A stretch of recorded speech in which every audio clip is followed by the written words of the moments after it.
پیارے دوستو، اس دنیا میں اللہ تعالیٰ نے ہر طرح کی مخلوق کو پیدا فرمایا ہے، جن میں انسان، حیوان، فرشتے اور جنات وغیرہ سب شامل ہیں۔ اللہ تعالیٰ نے ہر چیز کو جوڑوں کی شکل میں پیدا کیا۔ اس دنیا میں ان چیزوں کی بھی جوڑے موجود ہیں جن کو انسان نے آج تک نہیں دیکھا۔ جس طرح اللہ تعالیٰ نے انسانوں کے جوڑے بنائے ہیں، بالکل اسی طرح جنات کو بھی جوڑوں کی شکل میں پیدا کیا گیا ہے۔ کچھ انسانوں کے ذہن میں یہ خیال ہوگا کہ جنات انسانوں کی طرح شادی وغیرہ نہیں کرتے ہوں گے اور نہ ہی انسانوں کی طرح بچے پیدا کرتے ہوں گے، لیکن یہ بات سچ ہے کہ جنات انسانوں کی طرح شادی بھی کرتے ہیں اور اپنی نسل بڑھانے کے لیے بچوں کو بھی جنم دیتے ہیں۔ جنات کا بچوں کو جنم دینے کا عمل انسانوں کی نسبت مختلف ہوتا ہے، کیونکہ جنات انسانوں کی طرح مادی وجود رکھنے کی بجائے روح کا وجود رکھتے ہیں، جس وجہ سے جنات ہمیں دکھائی نہیں دیتے۔ اب سوال یہ پیدا ہوتا ہے کہ جنات شادی کیسے کرتے ہیں؟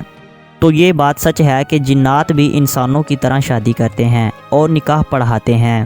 جس طرح انسانوں کی شادی پر ناچ گانا اور ڈھول بجانا اور رقص وغیرہ کیا جاتا ہے، بالکل اسی طرح جنات بھی اپنی شادی پر ناچ گانا اور رقص کرتے ہیں اور ہم انسانوں کی طرح ہی خوشیاں مناتے ہیں۔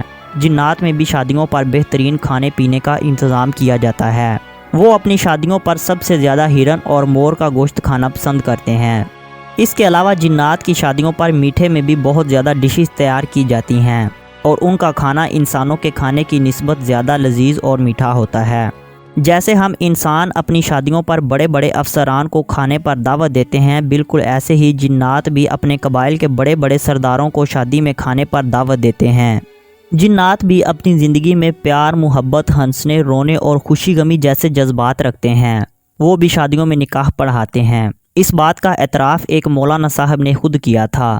مولانا صاحب کا نام نواب علی شاہ تھا اور وہ فرماتے ہیں کہ ایک روز رات کے کسی پہر جب میں گہری نیند سو رہا تھا تو اچانک دروازہ کھٹکھٹایا۔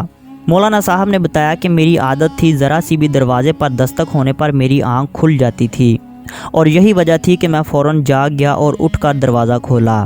جب میں نے باہر دیکھا تو دو اجنبی شخص میرے سامنے کھڑے تھے۔ میں نے ان دونوں کو پہلے کبھی نہیں دیکھا تھا، اس لیے میں نے ان سے پوچھا کہ اس وقت مجھ سے کیا کام ہے۔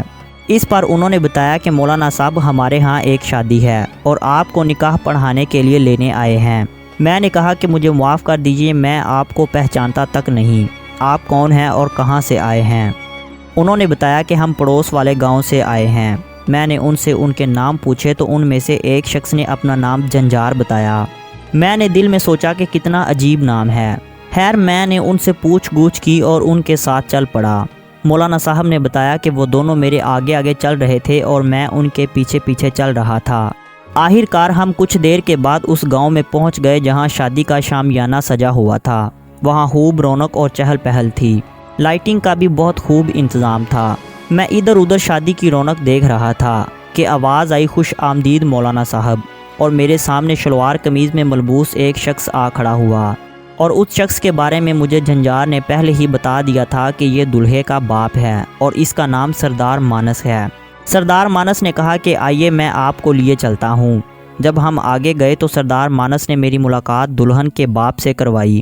میں بہت حیران تھا کیونکہ وہاں پر میرے جاننے والا کوئی بھی موجود نہیں تھا، سب چہرے میرے لیے اجنبی تھے۔ حالانکہ میں اس پڑوسی گاؤں کے بہت سارے لوگوں کو بڑی اچھی طرح جانتا تھا، لیکن وہاں مجھے کوئی بھی دکھائی نہیں دے رہا تھا۔ میں نے دلہن کے باپ سے کہا کہ اس شادی میں گاؤں کا تو کوئی بھی آدمی نظر نہیں آ رہا۔ اس پر دلہن کے باپ نے کہا تو اچھا، آپ اس لیے پریشان ہیں۔ دلہن کے باپ نے ایک لڑکے کو آواز دی اور اس کے قریب آنے پر دلہن کے باپ نے اس سے کچھ کہا۔ مولانا صاحب کہتے ہیں کہ تھوڑی دیر بعد میں نے اس گاؤں کے ایک دکاندار نظر صاحب کو وہاں آتے دیکھا۔ اس کے بعد احمد ہاں اور پھر شیر دل بھی ملے۔ اس کے بعد میں نے غلام علی اور شاہد علی کو بھی شادی میں دیکھا۔ اس کے بعد مجھے اطمینان ہو گیا۔ میں نے نظر صاحب سے پوچھا کہ دکانداری کیسی چل رہی ہے، تو انہوں نے جواب دیا کہ اچھی چل رہی ہے۔ اتنی دیر میں آواز آئی کہ مولوی صاحب جلدی آئیے اور آ کر نکاح پڑھائیے، پہلے ہی دیر ہو چکی ہے۔ میں نے کہا جی چلیے۔ میں نے ان کے ساتھ جا کر نکاح پڑھایا۔ نکاح کے بعد انہوں نے مجھے مٹھائی اور پیسے بھی دیے اور کھانا بھی دیا۔ کھانا بہت ہی لذیذ اور عمدہ تھا۔ اس کے بعد جو لوگ مجھے گھر سے لے کر گئے تھے انہوں نے مجھے واپس میرے گھر تک چھوڑ دیا اور خود فوراً واپس لوٹ گئے۔ ابھی اندھیرا باقی تھا۔ میں دوبارہ سونے لگا تو خیال آیا کہ شادی میں کافی وقت گزر گیا تھا، اگر سو گیا تو نماز فجر نہ رہ جائے۔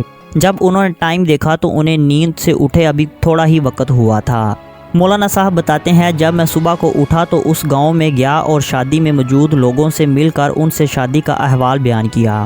وہ سب لوگ پریشان ہو گئے کہ ہم تو کہیں نہیں گئے تھے، بلکہ ہم تو رات کو اپنے گھروں میں سو رہے تھے اور نہ ہی ہم نے کسی بھی شادی میں شرکت کی ہے۔ مولوی صاحب نے بتایا کہ میں خود بہت پریشان تھا۔